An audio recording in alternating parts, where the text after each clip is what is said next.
So, Trench Crusade is a tabletop skirmish game created by artist Mike Francina.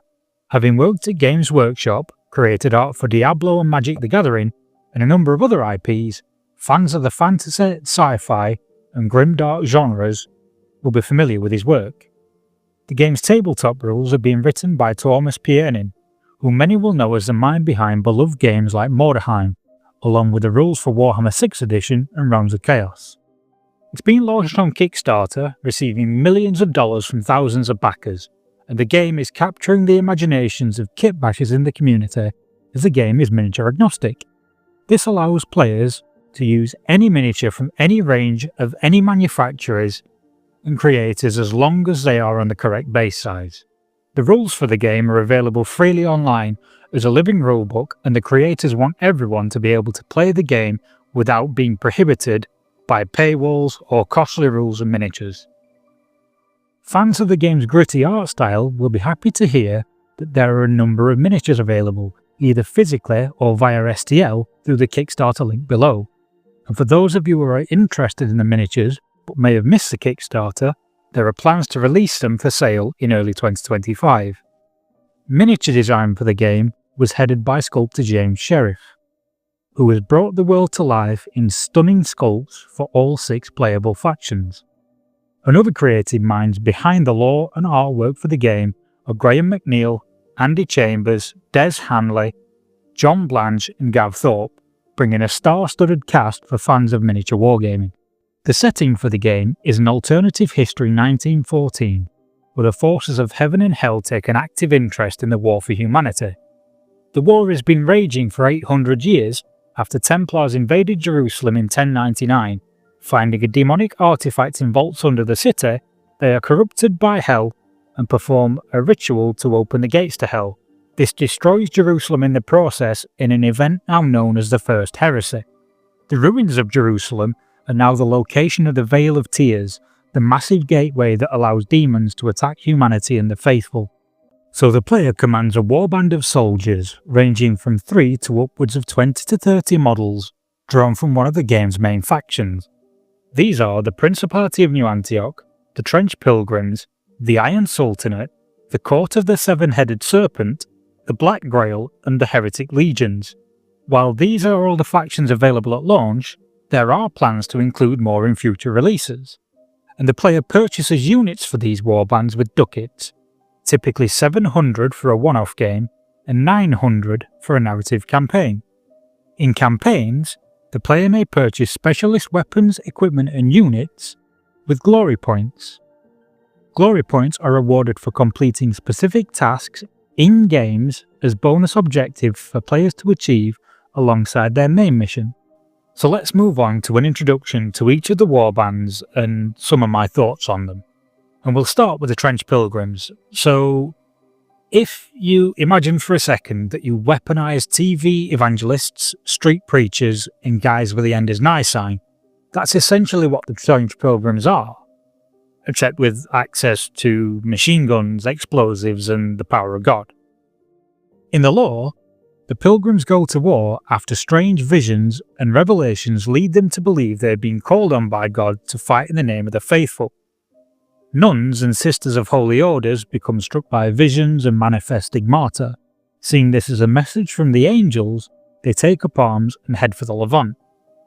Whereas penitent sinners might feel like they need to atone in the eyes of God for their sins and take up sword and shield in the holy war. United by a vision, all these faithful gather in groups led by war prophets and castigators, and set out on quite literal pilgrimages to the trenches. These are the disorganised ragtag militia of Trench Crusade, and what they lack in training and equipment they make up for with zeal and numbers. The Pilgrims fearlessly rush at enemy lines to face down heretics and demons alike. The war prophets inspire the faithful and can perform healing miracles on their followers. The castigators instill the fear of God in all and drive the faithful forward, with the fear of God's wrath outweighing their fear of the enemy.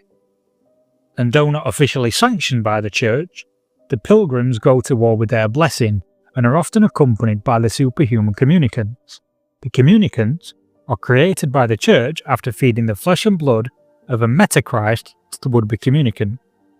It was the Pilgrims who first discovered orichalcum steel, and with it, their monks created the towering war machines known as shrine anchorites. So let's move on to the Principality of New Antioch. These are the first-line defense of the faithful, the soldiers manning the walls of the fortress city of New Antioch, which stands in the shadow of the gates of hell. And at this point, the city has repelled the forces of the heretics for about 300 years. The faction is heavily inspired by real-world soldiers, with the rigid military structure, well-drilled fire teams, and robust supply lines providing them with some of the finest equipment available to the faithful. The basic soldier is a yeoman, and these are people who have renounced their prior allegiances and sworn an oath of service to the Duke of New Antioch. The shock trooper is a faction's elite infantry, experts of combined arms and combat tactics. They're masters of rapid assault and attacking enemy defences. Led to war by lieutenants and trench clerics, these warbands are well equipped by the techno-laboratories and combat engineers of the Church, and the mechanised heavy infantry are mobile war suits based on the shrine anchorite. Fans of the mechanised infantry liken these to the first suit in Iron Man 1. Heavily armoured and capable of carrying the heaviest weapons, they're a powerful asset to the Duke's forces. All these soldiers are supported by combat engineers and medics, under the cover of the righteous firepower of sniper priests.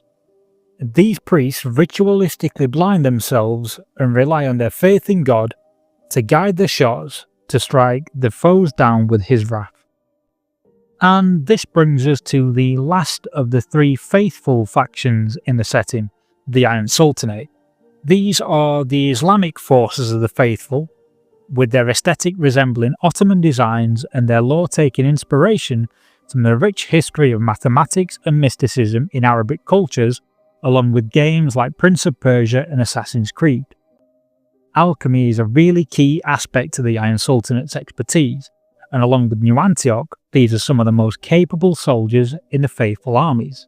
With their arms and armour melding science and mysticism, they go to war supported by esoteric arts and an interesting blend of the magical and mechanical.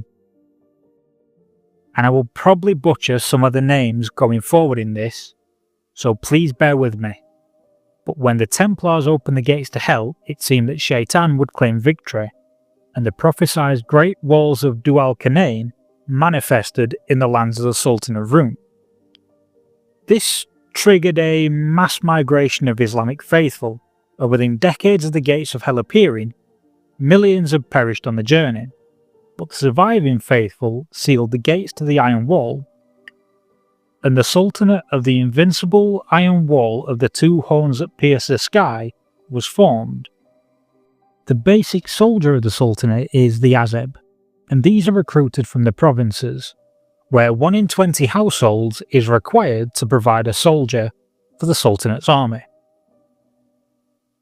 And similar to New Antioch's combat engineers, sappers are the respected specialist engineers of the Sultan's forces. These man the great artillery of the Iron Wall, and the siege specialists can easily be identified by the many burns adorning the body from being so close to such titanic guns. Raised from childhood and schooled in every art of war, Janissaries are the Sultan's elite of the elite. These are rigorously trained and indoctrinated from an early age to be experts at counter-offensives, and the warriors are often found surrounding the warband's leaders as a formidable bodyguard. Ubazi captains are the field officers of the Sultanate and expected to set an example and lead from the front. These commanders face down the strongest foes in personal combat and try and inspire the men with victorious challenges and their unmatched prowess. The esoteric and intricate mechanics of the Sultanate are creations of the Jabirian alchemists. Masters of fire, ice, metal and liquid, they craft artificial life and potent weapons of destruction. It is the work of the alchemists to give life to the monstrous brazen bulls and the deadly lions of Gibeah. The brazen bulls stride to battle clad in heavy armour, and possessing the strength to tear a demon apart, they're the mobile artillery platforms carrying massive guns and blades as long as a man. The lions of Gibeah, on the other hand, are masterworks of Gibeahian fleshcraft. Fast and ferocious, they are the outflankers of the army, and they tear heretics apart. When the Sultan needs to deliver a specifically deadly message or infiltrate enemy lines in a stealthy way, the assassins of Alamut stalk the battlefield. These are the deadly assassins, but also masters of esoteric arts and can kill a foe before reversing time to pull them out of harm's way, in a display of magic that any fans of Prince of Persia will instantly recognise. So with the faithful factions out of the way, let's take a look at the Heretic Legions. When the first heresy rendered the world and allowed Hell's army to come forth, a full third of humanity was corrupted by Hell and became servants of new, darker masters. Darkness fell on the lands, and smoke and brimstone spew from the gates of Hell and blacken the skies. These depraved fallen mortals served their new demonic masters in sprawling factories built from mutilated flesh, vomiting out endless munitions to supply Hell's forces, while heretics pray at golden idols and carve esoteric runes into their flesh as offerings. Others still build greater sacrificial altars and slay prisoners in the name of demon princes and devil masters. Heretic priests perform unholy magics and lead their warbands. These are capable of summoning demons and other horrific creatures with goetic spells. These fallen priests pledge themselves to a specific demon lord and recite profane gospels to terrify the faithful. Masters of forbidden law, they are also able to compel friend or foe alike to perform their will. Meanwhile, heretic choristers chant agony-inducing hymns from the mouths of their own severed heads, while blood coalesces at their neck to form blasphemous symbols and demonic runes. Having bore witness to the Hellgate and fallen to its corrupting influence, the heretic trooper is a soldiery of the warband, while towering anointed are the heavily armed assault troops. The anointed are easily identifiable by their burned and blackened skin from their unholy pilgrimages to hell and back. If, for example, you find yourself as one of the most unfortunate people in the setting and are actually captured by hell, you are forced into slave markets and become the labour force, often regarded by hell as the wretched. And these are damned souls that will be the tireless workforce for the armies of hell. But they do have a path to freedom. If they volunteer to serve in the penal legions as disposable troops, they might find a route to freedom by slaying a mighty warrior of the faithful and earning that freedom. While the faithful are occupied with disposable wretches or the tireless fire of anointed and troopers, they might find themselves outmaneuvered by the abominable war wolves, or pinned down by the bombs of artillery witches, or meeting a grisly end at the claws of a heretical death commando. The war wolves are a twisted abomination. Forged in the factories of hell, they kind of resemble werewolves. But while in other media werewolves are powerful mortals cursed with lycanthropy, warwolves are an armour-clad, snarling line-breaker. These are artificially constructed war beasts and lethal killing machines with elongated claws and mouths encased in a chain-bladed helm. While the warwolves are the overt carnage made manifest, the death commandos are a terrifying hidden blade. Equipped with a stealth generator incorporating a proxy innocent soul, these are even able to hide from the eyes of God. They're silent and prolific killers, and a death commando is capable of obliterating whole squads of enemies alone. In contrast to these up-front and more direct approaches of the Warwolves and their death commandos, an artillery witch is an altogether more distant threat. This eerie mute spectre of death hovers around the battlefield, summoning portals directly into the munitions factories of Hell's Third Circle and raining down artillery onto unsuspecting faithful forces. So let's move on now to the Court of the Seven-Headed Serpent. Deep at the heart of the Iron City of Dis, the Black Keep pierces the eternally smog-choked skyline of the city, blanketed by the corrosive smog of its forges. Within the Black Keep, the Infernal War Council presides over Hell's armies, comprised of archdevils each representing one of the 7 mortal sins. These powerful demon lords form the Court of the Seven-Headed Serpent. But there's an ever-shifting political landscape in Hell, which is treacherous, and demons may not reign as one of the serpent heads for very long, because plotting and infighting among the demons is commonplace. Enslaved work gangs will tirelessly erect towers and statues to represent each of the lords of envy, greed, gluttony, wrath, pride, sloth and lust, only to end up tearing them down and beginning anew again because a new lord has ascended to the council. The ever-shifting political world and the intrigue of the court is reflected on Earth by its mortal followers. The might of a demon is dependent on the amount of mortals who have fallen to their corrupting influence and offer them worship. The mortal followers are used as pawns by demons to spread their influence and be sacrificed in their name, further empowering the demon lord. Great yoke fiends are the towering bestial servants of the court that act as twisted shepherds in the warbands, driving the masses of mortal slaves known as wretched to war at a demon lord's behest. And the Hell Knights, who are usually imprisoned in great basalt slabs in Hell, are forced into their armour and unleashed as bannermen in the service of Hell's nobility. These are the knights and outriders of the army, and they will challenge anyone foolish enough to attempt to turn back one of the hunting parties of a demon lord. Whereas once faithful and pious mortals that have been cast down at the verge of their ascension, desecrated saints corrupt and pervert the lands wherever they tread, serving new lords as unholy war altars. At the vanguard of Hell's forces, pit locusts herald the arrival of the court's servants, and their unholy venom leaves burning, unhealing wounds as they sting. On the battlefield, powerful goetic magic is wielded by the praetors and sorcerers, and the praetors are a towering demonic commander acting on behalf of a demon lord. These will be the ones that will muster the yoke fiends to drive their slave forces forward, and Hell Knights will be bound to them in blind obedience.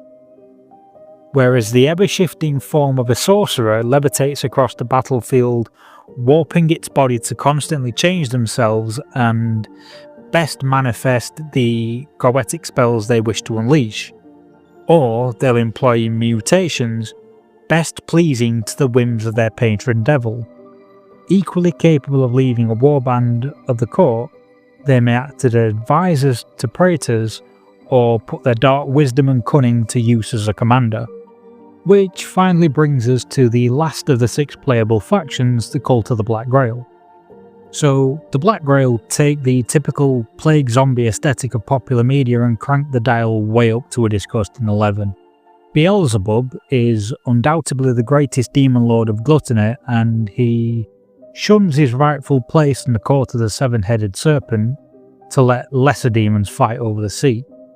Instead, the Lord of the Flies unleashes all manner of plague and disease to empower himself, so that one day he can challenge for the throne of hell itself. And no plague, pox or fever is greater than that of the Black Grail.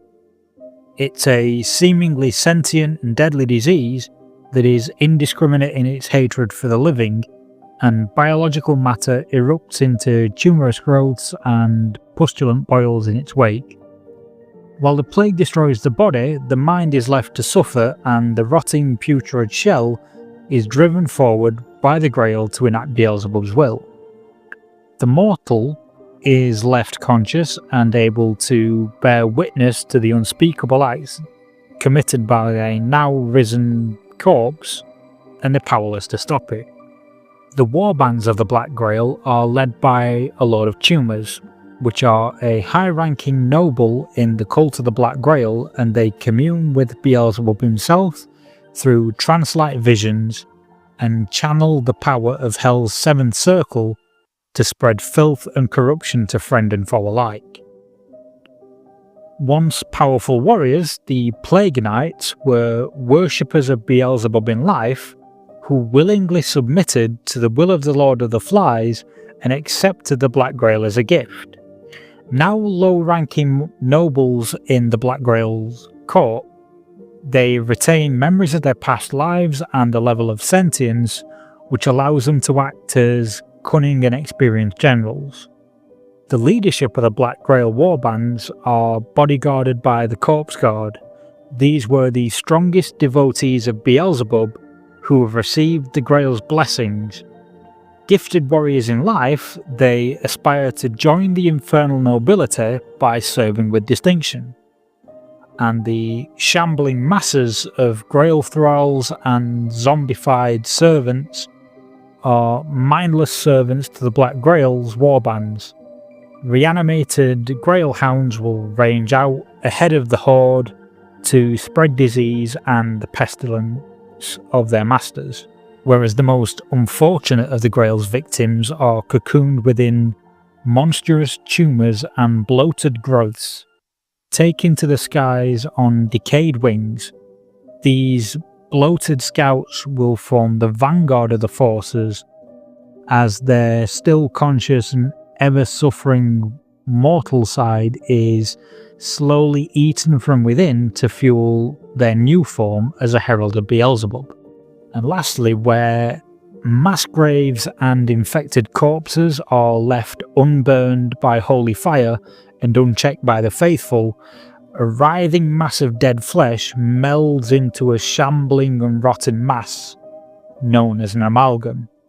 These are a walking corpse mountain driven forward by the will of the Grail and wielding multiple weapons in their many rotting limbs.